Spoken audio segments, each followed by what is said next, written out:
They said, if you don't get out by the end of today, we're going to firebomb your houses. And so she called me and she said, we need to evacuate an entire street of Roma people and they have nowhere else to take them. Can they come to the church? We then had national news. We then had international news. A week later, just as everything was calming down, I went down. Somebody had attacked the church and smashed the windows and the front door. Welcome, everybody. This is Simon Gilbo with Inspired. Great to be back for another week of good news. Inspired is all about listening to mates of mine from all sorts of different walks of life, telling their journeys, their stories of faith, of overcoming through difficulties in life and God at work in general. I've got no doubt that you're going to be brilliantly inspired this week because we've got a fantastic guest. Her name is Trish Morgan. Welcome, Trish. Thank you, Simon. Thanks for the invite. Yeah, so good to have you. So Trish and Malc lead the church that I am part of, which is St. Andrew's Fox Hill. Trish, I mean, where shall I start? I mean, her mum, funny enough, I didn't know her dad. She's got a fantastic set of parents, but her mum was one of those ladies who's an absolute prayer warrior. And I didn't know her well, but whenever she saw me, she would say, and this is going back years, she'd say, I pray for you every day. Yeah. And that meant so much to me. Because, I've said it before, but I literally believe that I'm only alive because of people's prayers, having lived in the most dangerous country in the world and faced all sorts of crazy stuff. So very grateful for Jean. She died a couple of years ago, graduated to glory. Yes, she did, yeah. And so Trish, so you'd be best known for being part of the band Heartbeat that got into the top of the pops, into the charts. So you worked with Youth for Christ. You travelled all over the place doing lots of crazy stuff. Enough from me. Let's go right back to your childhood. So I've alluded to that and saying you got a great set of parents. It was a really precious upbringing, wasn't it? Yeah, it was. And, the further you go on in life, you realise not everybody had that kind of start in life. Mum and Dad had a loving marriage, which was wonderful. I was one of 4 children. My dad was a Baptist minister when I was born, so we didn't have a lot of money. We were living in manses at the time. My mum had done some nursing training, so she did nursing in between having us kids. She had us quite close together. But great upbringing. Yeah, I had a great sort of start in life when it came to understanding who Jesus was and hearing the voice of God, Yeah. So was it by sort of osmosis and being modelled it so well at home that you came to Jesus? I actually do have a time where I can remember for the first time I sat there and thought, I think I need to respond to this. I was only 7, but it was a drama that came to my dad's church, an evangelical team, and I sat in the front row and I loved the drama. And when they said, does anybody want to make a commitment today, come to the front in this hymn, that was me. I went. That was the start, I think, of understanding that I had to have a personal relationship with God. Went through my teens, having a bit of a rough time at times, just thinking things through, asking the questions, which I think is really healthy that you do.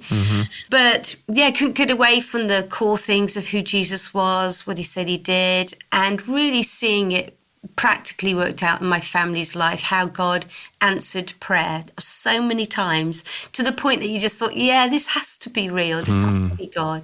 So I went on a faith journey of my own, but also I think it was, reinforced quite strongly by a lively, thriving church that Mum and Dad were part of and planting at the time. And they planted it in your home and started there, Yeah, didn't they did. Yeah, the Sunday school was in my bedroom. It got so big, it got so thriving and life-giving that they were sitting up the stairs. We had an extension made so we could have more people put in the lounge. I think we must have got up to about 40 people in the lounge until eventually thought, now we're going to have to go and find some rented space. But they were electric times, absolutely incredible. Incredible, yeah. And you saw lots of people saved, baptisms in the bath. Yeah, I know. Yeah, I did. And, more and more people came, and then we led some of our friends at school to Jesus, and then my mum and dad would meet the parents and lead them to the Lord. So we got literally families attending that were saved from just having no faith to having a faith, and it just grew and grew from there. So, it was an exciting time. And you'd have well-known speakers coming, just hanging out with you. And again, was that a special part of your... Yeah, I think you do. Now that is you do learn things, don't you, around a table. So they'd have these discussions and we'd sit in and listen in on them. A lot of the ministries that came through, particularly in, I would say, the early 80s, And we had a ministry right across the board. And sometimes people would stay in our home, sometimes they'd stay elsewhere, but come in and have food with us. So you right across the board from some of the maybe early pioneers of the charismatic. There was a group called down in Somerset called Chard, so we had fantastic speakers like Roger Price, Ian Andrews, across to Gerald Coates coming through, all sorts, Arthur Wallace, wonderful people in faith, and you sat in and you listened and you learnt. And then you had to move out of your home and into a school hall, and hundreds and hundreds of lives transformed, which is beautiful. You studied nursing, is that right? Yeah, so I left and I went up to London to do nursing, which I did for about 4 years. I trained, I qualified, and then I stayed on for another year working in hemodialysis, which is patients on kidney machines. So I did that for 4 years. But in my heart was this desire and longing to go into music full time. I just wanted to go into music so much. Now, my time at university was key. I loved being part of the CU. I think you had a special time at CU, didn't you? Yeah, eventually. The first year I thought, not going there. But there was something that changed in the second year. And by now I was leading worship, playing the keys and just leading from the piano. And I said to them, would you like me to help on the worship? So they invited me in. And then somebody else turned up with a guitar and they were really good and just understood about flowing in terms of worship. And just suddenly something happened. And I think we'd look back and call it revival now, but we literally had, again, another time of increase, overflow, people coming to know Jesus every week, doctors, nurses, dentists. So eventually the CU became almost, I was involved into a local church as well, but it was just a brilliant, blessed time. So I got sport wherever I went, really. Any particular stories from that time? Well, actually, one of the girls that got saved was at school with me down in the West Country. And she came a few sets later to join nursing. And it was one Christmas, and I said to her, why don't you come around our house? We had a little piano in our house. We were just going to do carols. And mince pies. So she came to that, made some friends, and they were all in the CU. So she started to come to the CU. She got more and more interested. And in the end, she became a Christian, got saved. Then I realised that the household she was in, there was no other Christians there. So we had a spare room for a short time. So I asked my flatmates, could she come and live with us for a few months, just so I could help disciple her? So she did. And in the end, she's now married to a man who became a vicar, a doctor and a vicar. And she's still going on with Jesus. And then they had kids, and then they have, praise God for times like those. Wonderful. So you were part of the band Heartbeat. Now, I'm guessing anyone over the age of about 45 will know about Heartbeat, but can you tell us about those years? Yeah, Heartbeat. I think for us, we were a band that wanted to write good music and make it as professional as possible, in excellence. And we also had a real heart to reach a generation for God. So, you can say so much through music. And so therefore we allowed our music to do a lot of the talking. So we were invited in by, say, a local church to an area to do the schools, the colleges, universities, sometimes prisons. And we literally went all over the country, from the top of Scotland right down to, Cornwall. And we just were a full-time music evangelistic team. And I know that you saw great fruit, because even I was having a curry with a mate a few weeks ago, and I asked him how he came to faith, and he said that he was in whichever secondary school in Bradford-on-Avon, and this band called Heartbeat came, they did a preach, and at the end, a school of several hundred, he just stood up with a couple of others and nailed his colours to the mast. So that's such an encouragement, isn't it? You don't know the fruit. Similarly, I blast around talking all the time. You don't know what's happened, but you don't need to know. But it's lovely to hear the encouragements, isn't it? Yeah, it was amazing. We literally have met people all over the world, and that's no lie. I'd hear the most incredible stories. Great that we've got some local people here in our church now that got saved through the ministry all those years ago. But amazing that around the world, right around the world, Australia, New Zealand, Switzerland, wherever I've gone, I've met people who said yes. somehow I was involved. I got at this event, or I was at this Bible week. This happened to me.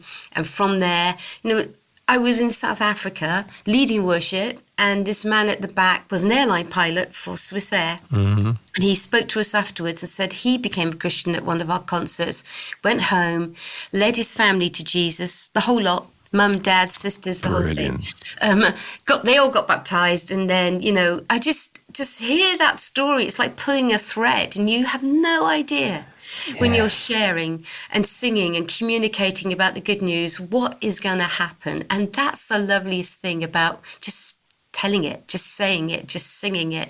It's not up to us to produce the fruit. That's the Holy Spirit, and we trust him in that. But that's what's so exciting, and it's eternal. Yes. Go on. Any more stories from on the road and the fruit of Heartbeat? Well, what, good ones or bad ones?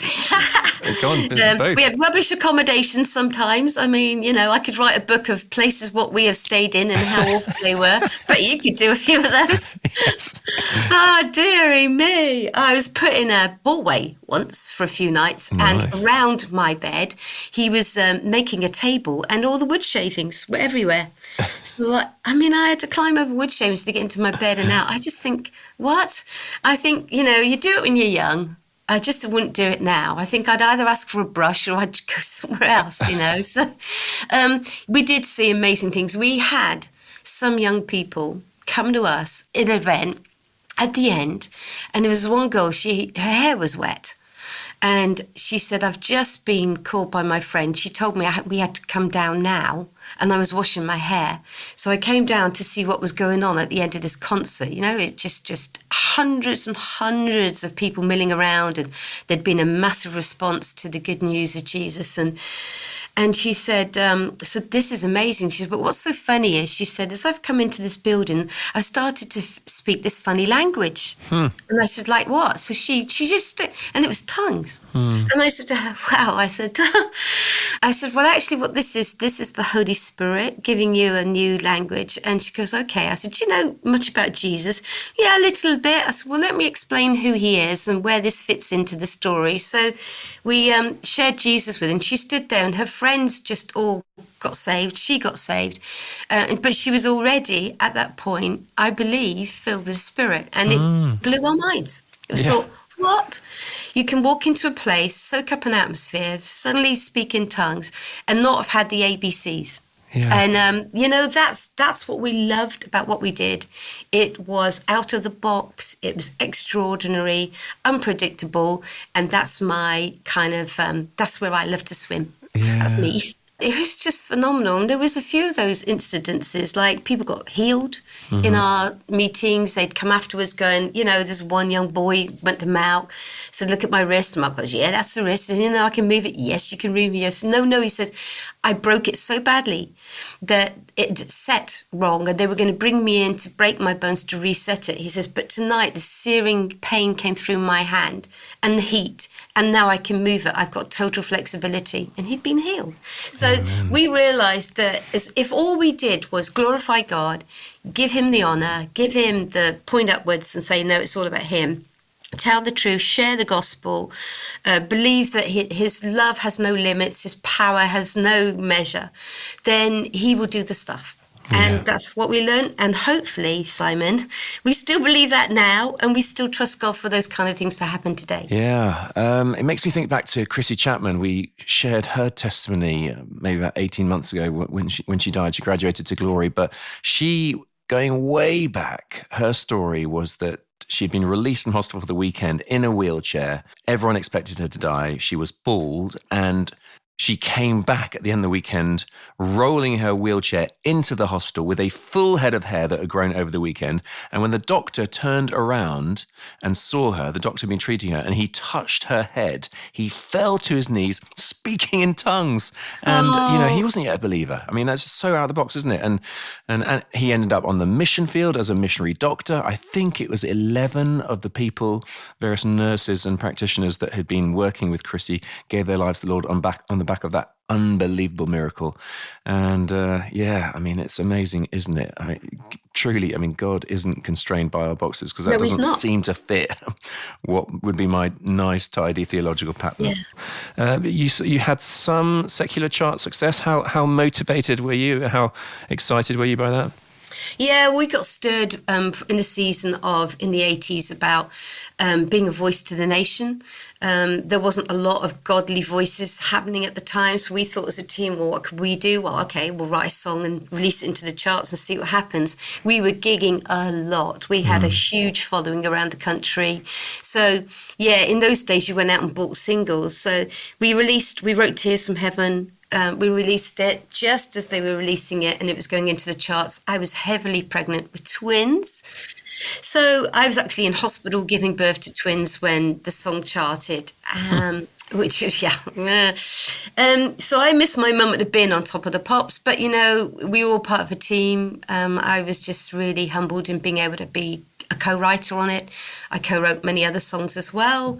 But yeah, it was an interesting season. You know, even then in the 80s, you know, Christianity wasn't the most popular thing, and it was hard to get airplay at that time. But I think what we did, maybe we started to pioneer a road for other bands to consider it further down the road. So, you know, Worldwide Message, Delirious, they picked up where we left off and carried on the baton further. So I think it was a mixture of everything, really, being influencers, being pioneers, having a go, getting something positive out on the airwaves. But it wasn't a strategic career move for the band per se, because we were heavily ministry orientated. Yeah. That said, for me, as a musician and songwriter, I'd love to have pursued it further, but changes happen so quick. Life changes in a different direction. I still write, and I still like to perform. But obviously things have moved on quite a lot since Heartbeat days. And I'm guessing once you got twins, and just a life on the road isn't straightforward. So you settled down somewhat, you and Malc. You had a period of fostering as well. Tell us about that. Yeah, we did. Yeah, we kind of settled down. I think, you know, our kids came with us wherever we went, whatever we did. A wonderful person once told us, and I took that as a logo, the phrase. He said, listen, just make sure when your kids are growing up that you're having an adventure in God. Make it exciting. And I sat there and he said, you know, you'd regret it if you sat in your little old chair one day and said to the kids, you know, once upon a time, you know, make it so that they journey with you in it. And I thought, what great advice. So Malcolm and I did that. So actually we did take our kids to phenomenal amounts of stuff as we travelled. But yeah, we did have periods of having to be settled. Your kids went to school. I was itinerant but wonderfully home-based in a great church in Lincoln. And in that time, Malcolm and I felt really convicted that we couldn't just give opinions about, say, abortion. You know, so many people had those opinions, but very few people were around to help with those social circumstances when children simply weren't wanted. So we prayed into it and we thought, right, we're pretty busy, but maybe we could do something along the lines of fostering. And in our church was a fantastic social worker. And we spoke to her and she said, would you like to come on to the next course of fostering? No commitment, just come on it. So we cut out some time and we said, yep, we would. Our kids were about 7 or 8 at the time. So we went on the fostering course. We couldn't believe it. I mean, it was heartbreaking, just terrible. The statistics, the lack of foster carers. You know, lots of people think, how can I make a difference? Well, maybe you could think about that. You know, it's like, it's such a need. So for 4 years, we had little ones placed with us. They were 0 to 5s that came into our home. And we mainly had toddlers just arriving often on a Friday with a black bin bag with some of their stuff in there. We didn't know their schedule. We just simply tried to love them, let them feel accepted and warmed in our home. My kids were great with them. And for, 4 or 5 days, help alleviate any of the pressure of why that child was with us. And then we had to let them go. You know, they then went back out to either their home or onto some other circumstance. And you just had to learn to handle things lightly. But when they were with us, and at night time when they would just go to sleep, we would pray over them because we thought, why not? Just pray a future and a hope for these little ones. I hope to meet some of them in heaven one day. Yeah. We did have Trish Kandaya, who started Home for Good, great organisation, and that is now headed up by Tarn Bright, and I saw her a couple of weeks ago, and it's a beautiful work, Home for Good. If you're into fostering, do check them out, and what a massive need that is indeed. Yeah. Now, so your sweet spot is worship leading, drawing people into the presence of God. Malc is a pastor; he's got a pastor's heart. You tag team brilliantly. It took you to Northern Ireland, didn't it? Tell us about the Northern Ireland years. Yeah, we were there when the twins were very young, before the peace process. We did a few years then. So those were the times when it was really quite edgy at times. We were part of a city centre church. We ran, Sundays in the city centre, but on Friday nights we were running an evangelistic event that was completely wacky. And we called it the Detective Agency, which in the days of pre-peace agreement was quite edgy in itself. But it was crazy evangelistic stuff that we did in those evenings, and we had some fantastic responses and outcomes. And then we moved away, and we went to live in Lincoln for a season. And eventually, after we'd been to South Africa the second time round, we were called back into a church in 2008. And we went across and we stayed there for 5 years, and it was the same church. We'd moved location, and we came in to sort of oversee the church, give it some kind of vision and focus, dust them down. They'd had a bit of a really difficult season and period. And it wasn't easy for the first few years, to be honest. It was quite difficult. And then slowly but surely, as people galvanised one vision, one heart, we started to make progress. And we really were connected extremely well into the community. Probably the best community engagement of church that we'd had in a very long time. In your book, Higher Heights, Deeper Seas, My Faith Adventure, I love the stories you tell from that time. Go on, give us your best moments. You know, you have to be creative, don't you? And things land in your lap that you cannot realise are absolute gift, opportunities to serve. So go on, share those. No, that's right, Simon. No, you say it. You're right. They do come. Malc's always wanted to be a person that when the time came, the church would say yes. And it was an incredible moment. Like, we had decided that this building needed a bit of renovation, and we had building works going on in our church. It was a church that was a coffee shop downstairs with offices, church offices, and upstairs, and the first floor was the main meeting hall, which you could put all the chairs away. It was a multi-purpose meeting hall, so that was good. It was good and flexible. And on this particular few days and few nights, the guys were outside because the scaffolding had come down from doing the roof and some other works. And we had a 1-day window before the builders were going to go inside and knock an entire staircase out and put in a lift. And, there was going to be quite a lot of disruption. In that finishing, as they were tidying up one evening and starting the other building, my phone rang. And it was a good friend that was working in the church, and she was part of the social kind of situation in Belfast. And she was some kind of good relations officer. And she phoned me up and she said, "Trish, we've got an emergency." And basically there was a whole street of Roma people that lived quite high density living. There were, loads of them in one house. And the friction had got too much between them and the local people, to the point that the local people had decided they were going to firebomb their houses. And they warned them. They said, if you don't get out by the end of today, we're going to firebomb your houses. And even in 2008, you took those kind of threats seriously. Yeah. We might have a peace process, but there's still a lot of angst, particularly in the poorer communities, And so she called me and she said, I've contacted the police and they have said we need to evacuate an entire street of Roma people. It was 8:00 in the evening and they have nowhere else to take them. Can they come to the church? So I said, just let me quickly call Malc and I'll call you back. 5 minutes. So I try and phone Malc, but one of the things Malc never does is answer. Like, he never has his phone on. Or if I do get, he's like, bless him. So I then was going through the blooming church directory with a dude that I know would be down there with him, clearing away. So I found one of the guys. I said, let me talk to Malc. I said, honey, you've got to make a decision. He turned around to the guys. They came back and said, yes. I called her back and I said, yes. And within 15 minutes, the minibuses started to arrive, police minivans. And into the church poured, dozens and dozens and dozens of young families, all Roma, with, again, black bin bags. Anything they could grab, they were bringing with them. And they looked terrified. So we quickly put a, quick message out, and then people started to come to the church. I'd got myself down there by that point. So for the next few hours, there's this kind of humanitarian crisis going down. Slowly but surely, Red Cross turned up. Then we had local councillors turn up. Then we had the mayor of Belfast turn up. Within a few hours, local news knew about it. And we had somebody, and he's still there. He's an amazing, fantastic reporter. You'll see him on BBC News a lot. His name is Chris Page. And he was in our church. So he said to me, Trisha, he says, this news is getting very, very big. So I said to him, well, help me.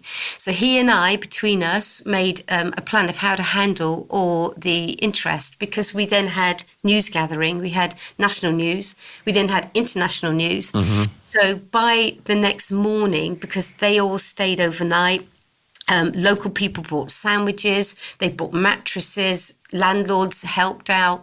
It was a fantastic, 24 hours where people just turned up and the goodness of people in the community came out, which is wonderful. And by now we had all of the major networks, CNN, Sky News, BBC, ITV, all the radio channels, and Malcolm and I were doing most of the interviews. It was incredible. That was an amazing event in itself. 24 hours later, the police were able to find, Plan B, and off these lovely young families went. Bless their hearts. They just needed a safe place where somebody said, it's okay, you're welcome here. Okay, we didn't speak their language, but, you can convey so much, can't you, just in acts of kindness. Yeah. And then a week later, just as everything was calming down, Malc went down. There was an early morning prayer meeting, and he called me and he said, I think you need to come down here now.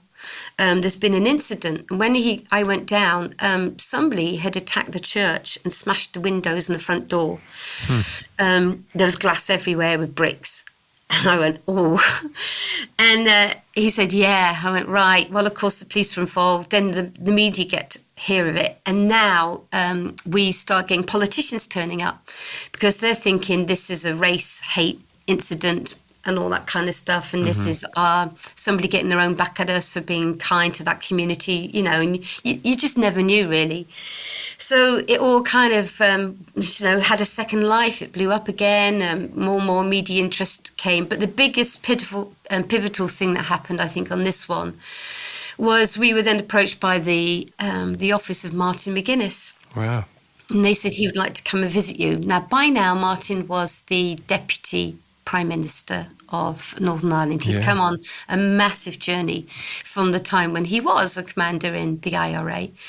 And now he was in Sinn Féin, the political wing, and he'd denounced a lot of the past. And they said he wants to come down and meet you. And we went, oh, for us, we had to take just a minute, let's think about this. But we felt, come on, we just, you have to, at some point, draw a line and go, you know what, for the sake of a different future, we have to be prepared to meet with people that we perhaps might have struggled with in the past. Yeah. So we agreed. And he came, and we shut the coffee shop. We had to anyway, because the place had been attacked. So we shut the coffee shop, and in the back room came Martin and a few other people, Malc and myself, and the assistant pastor. He gave us an hour. We sat down, we talked about loads of stuff. He was a warm, engaging, interesting man. And afterwards, he went out onto the steps and with Malcolm did a press conference. One of the things he did as he was leaving, he put his hand in his pocket and he turned around and he gave Malc a gift of money from his own personal finances. And he said, I want you to put that towards the restoration of your windows. And we just thank you so much. And from there in, we had some more interaction with Martin as the years went on. So yeah, amazing story, amazing times, amazing connections. From that, it opened up incredible access to everybody in the city. The chief of police, the councillors, the politicians.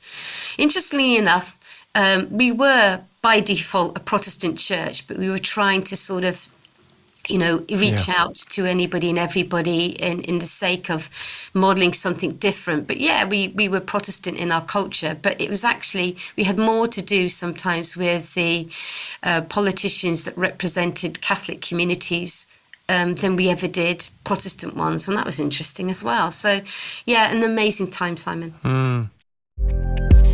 Hey folks, two things I want to plug really this month that I'm involved in. One is XCC, which is Extreme Character Challenge. You might remember we did a podcast with the guy who runs that, James Ray, superb men's ministry. We'll put that in the show notes, that last podcast, for you to revisit if you want to.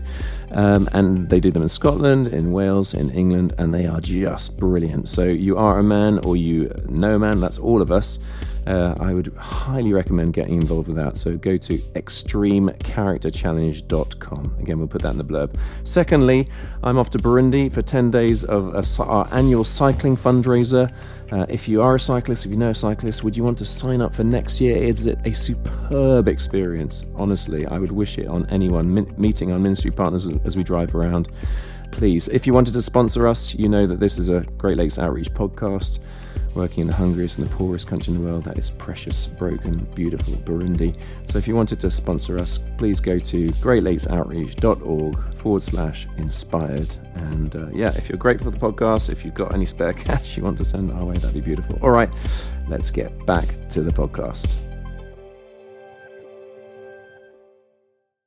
And your two Northern Ireland stints were sandwiched around your time in Johannesburg, South Africa. You're pastoring there.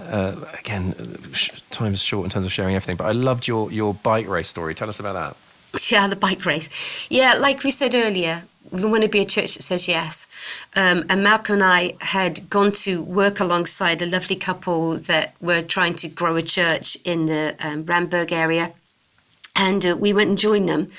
And within the first year, we decided to go and watch this massive race because we had friends racing in what was called the 94.7 bike race. It's 94.7 kilometres, but it matches the 94.7 frequency that this major national radio network, they were 94.7.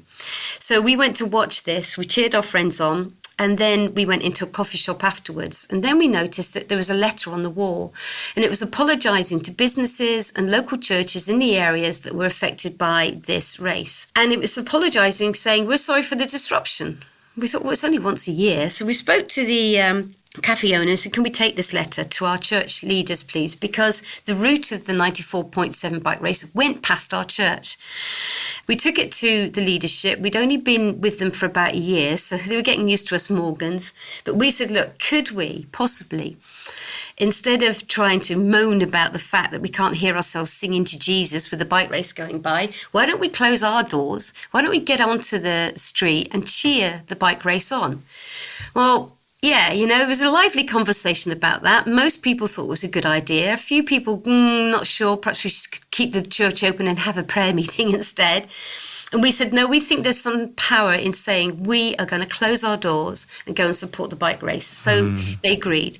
We called the bike race owners of the sponsors of the event, and we said, we're a church in the area and we'd like to meet. Yes, okay, what about? Thinking it was going to be negative. We said, well, we'd like to support the race next year. She goes, sorry, did you say support? We went, yeah, help. She went, what? She goes, yes, can we come to your church? We said, yeah. So they came, we met during the week. One of the girls walked in and she said, I haven't been to church in 10 years. I went, well, welcome. And we had this brilliant conversation. They designated us as a spectator fan zone. They said, you can do anything in that. So we went, okay. So we agreed we would hand out sponges for the bikers. We would set up a little bike repair place. We would do like what they called, they called them braais, barbecues. Just bless the community, a time of goodness and celebration. It was an early start. I was part of the worship team, and from 5-6 o'clock onwards, we had to play and sing right through to about 1 o'clock in the afternoon. Wow. There's thousands of people, but we chose a site where they were coming slightly uphill, and the road was narrower, so we had more chance to sort of go woohoo. And we said to our church, "This is what we're going to do. You're going to cheer and clap and use your, those horns. It was what they called the vuvuzelas or something. Yeah. Remember that? And they make a crazy noise, but there's no handing out of tracts. We're simply going to just bless the community." We sang songs, sacred songs. We sang secular songs. We mixed it up. At one point, before the race really began, we didn't know this, but one of the major radio presenters was going around the track on his bike. And he pulled up and he said, "Hey guys, what's going on here?" So we told him who we were. And he said, "Shit, what? A church?" He said, "Damn, man, this is fantastic." So he chatted, posed for photos, gets on his bike, disappears off. The race was amazing. It was an incredible day of getting the church activated. We had hundreds out on the road. Fantastic. And on the Monday morning, listening to his radio show, he suddenly goes, "Okay, big shout out to the Barn Church, the 94.7 church. They closed their doors," and he bigged us up, right? Well, that was it. Our phones started ringing. "Are you the 94.7 church?" We said, "Well, actually, that's not our name, but if that's what you want to call us, yes." And we had unsaved couples, families, kids come to the church just because of that one act of kindness. They then stayed with us. They heard the gospel. They got saved. It was messy, very messy for quite some time, but that's how we grew. And then that's how we did it. And as long as Malc and I were in Joburg, we supported and attended that race. And then it was carried on when we left. And then some other churches picked up the idea. So for us, that is, just such a win-win, Yeah, beautiful. Being salt and light in your community and just adapting to what's going on. Funny enough, I'm preaching on that this Sunday. You can take that story if you want. Time's running out. Listen, I don't want to miss out on your years in Greece. You moved out there. Yeah. You pioneered a missional community. Yeah. Give us your best stories there. Greece. It's still, my heart is very much still praying for Greece. God asked us to pray for Greece in 2012 out the blue in January. We began to do so. We'd done 5 years in Ireland. And one thing led to another. I think once you start praying for a nation, you start, researching it, and then you start visiting it with the view to, I wonder what you want to do here, Jesus. And then you hear, well, actually, I want you to come and live here. It was like, okay. Big ask, at the time, no job, no salary, nowhere to live, very few people we knew. We had a few friends that we knew in the area, but we knew it was God. And our kids by now were grown up, done uni, and were getting married. So we'd gone through that phase of, we then had this golden seam of, early 50s where you have very few responsibilities and you're very able to say to Jesus, "Where do you want us to go?" And can I just quickly say this? If anybody's in that field of, maybe you've paid off your mortgage, maybe your kids have gone to uni, you've got this chance to suddenly say to the Lord, "How can I be of use? Where do you want me?"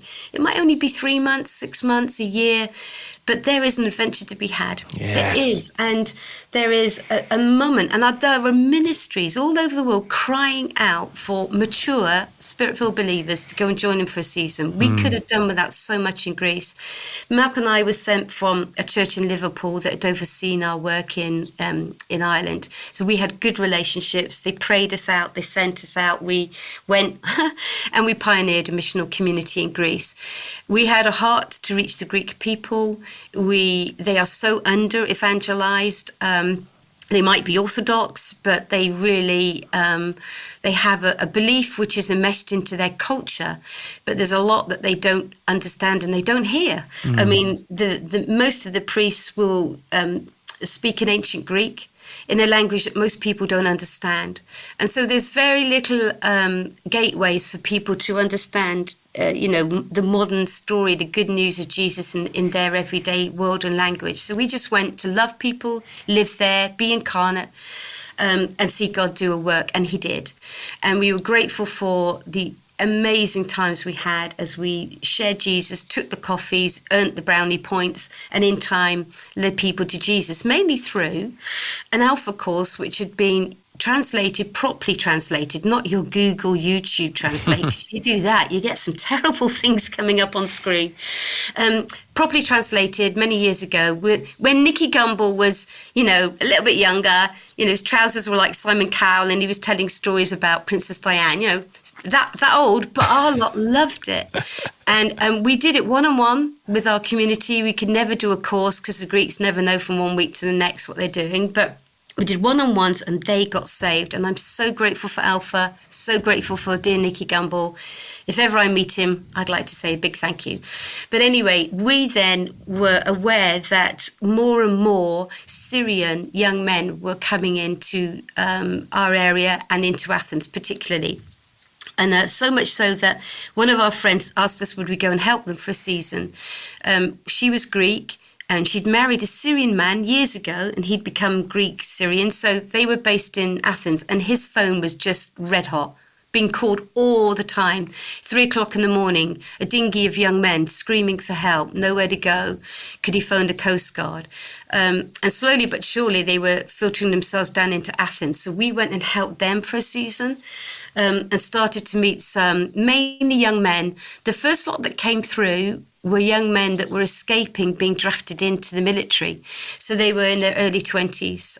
Some were professionals. Most of them could speak English really well. It was incredible. Doctors, computer programmers, teachers, you name it, they were coming. And they had nowhere to go, and nobody was helping them, and they didn't want them either. They weren't welcome. So very quickly, aid organizations and mission organizations started to galvanize a response based in Athens. So Malc and I were for a season traveling in and out, about 80 Ks to get into Athens a couple of times a week to help them. And then eventually the government planted a camp, literally in a clearing, 15 Ks away from where we lived. So we went on day one. We couldn't believe it. They had literally cut down all these trees and stuck up these old-fashioned army bell tents that could take 5 people in. They'd given them blankets, and they'd said, here's 2 portaloos. And next day, one of the 2 porter showers came. And then somebody would come 3 days, 3 times a day to give them food, which wasn't their food at all, typical airline food. And that's how they started. They had nothing. So Malcolm and I walked in on day one to just another one, humanitarian. I stood there. It was like a wave of people. And, by now you've got families, not just young men. You've got, entire families escaping the conflict and the war, traumatized by the horrible dinghy journey they've just had to take. I mean, awful. And so we just got involved in that. And so we just love people where they're at. Try and, do the best that we can. We didn't speak Arabic. We were learning Greek. Incredible times. We saw God move in people's lives and in that camp. But the majority of people didn't come to faith. They appreciated what we did for them. They've moved on. They're now living, many of them, in Germany and Holland and France and, around Europe. But we've got, many happy memories of walking a journey with the completely displaced and the broken and finding God in the midst of that. The most incredible time, Simon, and really, really humbling, actually. One couple came with a little baby. He was about eight days old. And they'd been discharged, sent back up onto the camp, which is still fairly basic. And this baby was limp, blew around the mouth, and they were screaming, thinking something's wrong. And they just cried for help. And because, they didn't get much medical help. If you wanted help, you had to call an ambulance, off a mobile phone, and you had to speak Greek, maybe. I don't know. I couldn't even do that. So I just said, somebody was a translator, an interpreter said, they think he's very sick. And I said, okay, can I have the baby and can I pray for him? And they said yes. So they gave me this little baby and I just prayed. I said, God, I'm praying life and health and vitality into this baby because we've got nothing else. And from that minute, his breathing started to get more regulated and more normal. And colour came back into his face. And I don't know, whatever was going on at that point changed. And he lived. And we then walked a journey with that family for the next 2 years until they finally got asylum out in Ireland. And they're now somewhere in Waterford with 5 children, including their healthy baby boy. Yeah. Beautiful. Hey, we're running out of time, so just last chapter, and maybe we're going to listen to a clip of your music. But what do you want to say on where you are now? We had to leave Greece. Brexit happened, which was difficult for us to carry on. COVID had created such a disruption to our gathering. The Greek government had different rules for gathering. If you were vaccinated, you couldn't be in the same room as somebody unvaccinated. And that really messed up our community quite gloriously. And Malc and I were sad with so much of what was going on, but we had to surrender to the fact that we believed our season in Greece was coming to an end, and we had to let that go. It wasn't a nice, tidy story. There was a community that we lived with and grew and saw God move amidst, a mish of refugees versus Greeks, local Greeks that came to know Jesus. So, it was an interesting time, but we had to release it. And out of the blue, in the final few months of my mum's life, actually, a job came up in Bath. And it was for a senior minister's post in the church, which you guys were already attending, which we didn't know much about. But Malc felt just prompted to apply for it. First of all, part-time and then full-time after we'd released the Greek work. So he did. So for about 18 months ago, Malc started the work, and we've been transitioning really. The last year, we have been here fully focused on the new work here in St Andrews, and excited as to what God's going to do, because we do feel that there are higher heights, there are deeper seas, there are more things for us in God personally. I don't think he sees age. I don't think he cares. He just looks for people that are available. And we might be getting on a bit now. We can't run as fast as we could when we were in our 30s and 40s. But we still got the heart of Caleb that says, give me this mountain. Amen. Some days I want to say, give me a sofa, because I do get tired. Just let me watch some television, please. But, best part, Malc and I are still on the stretch for what God wants for us. And so here we are in Bath with the same heart. I do what I do. Wherever I go, I just pick up the gifting that God gave me many years ago just to lead worship, which is an utter privilege. So I just close my eyes, I play the keys, I share the passion I have for doing things well to his glory. I've just written that song, There Are Higher Heights, There Are Deeper Seas, which I'm currently finishing off right now. And it's just a heart cry to say there is more. There is more. Don't settle for anything less. Don't sit back and think, well, I've had my time. No, he still wants to use you no matter where you are or what you're doing. God can use you as a foster carer. God can use you as, somebody that can speak up in, places where we can't. You can be an educator to the glory of God. It doesn't matter where he's called you. Just do it to the best of your abilities and with a passion in your heart. And so therefore for me, I think God's called Malc and I to be catalysts for change. Mm-hmm. And also to challenge and to speak out, and to, when we get the opportunities, to take them. And sometimes they've been major platforms, and sometimes we've been sitting in a refugee camp in a tent with some very broken people. I don't care. I just want to be able to share the love of Jesus.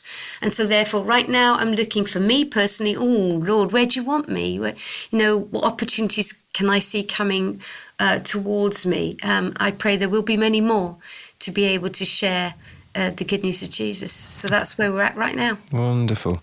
Yeah, I love it. I often challenge people, don't think of coasting in self-indulgence from retirement to the grave. There's life in all of us yet, and we want to keep on going all the way, don't we? Listen, time has run out, but let's have a quick few seconds of that song that's come that will probably hopefully have come out by the time we air this podcast. So it's called Higher Heights, Deeper Seas.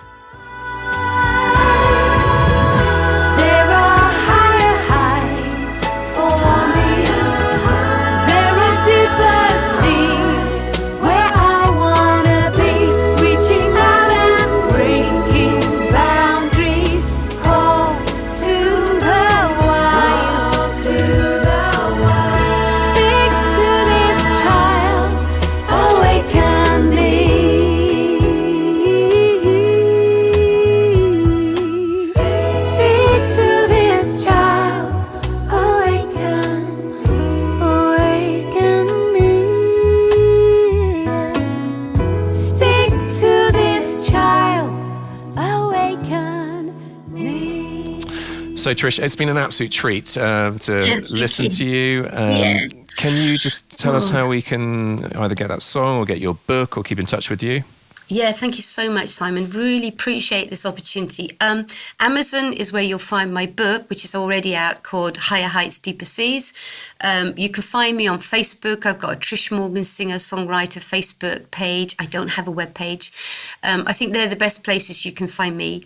And yeah, just be really encouraging. So when the song comes out, it will come out onto iTunes, all the social media platforms, Spotify, YouTube. But it blessed me better if you could actually buy the track from Amazon Music or from iTunes. And that's going to be called There Are Higher Heights. I'm hoping for a release fairly soon on that one. And would love to hear from you. Just private message me from any of those social media platforms, particularly the Facebook. And let's see what God does next. Great. I'll put that in the blurb. Trish Morgan, thank you very much. Thank you, Simon. Oh, it's been great. Wonderful. Listen, guys, I trust you've been stirred and inspired. Brilliant, isn't it? The variety. I love it, how God uses different people, different contexts. I'm not a worship leader. You're not a worship leader, probably. We've all got different gifts to use for his glory. And it's just saying, here I am, said me, use me as I am. And so if you have been inspired, give us a great review, please, on Spotify and iTunes. If you want to be in touch with me, simongilbert.com. I want to thank Adam Thomas Steer for the editing and Mike Sanderman for the mixing. Next week, we've got another fantastic guest, so be back with us then. And in the meantime, have a great week and toodaloo.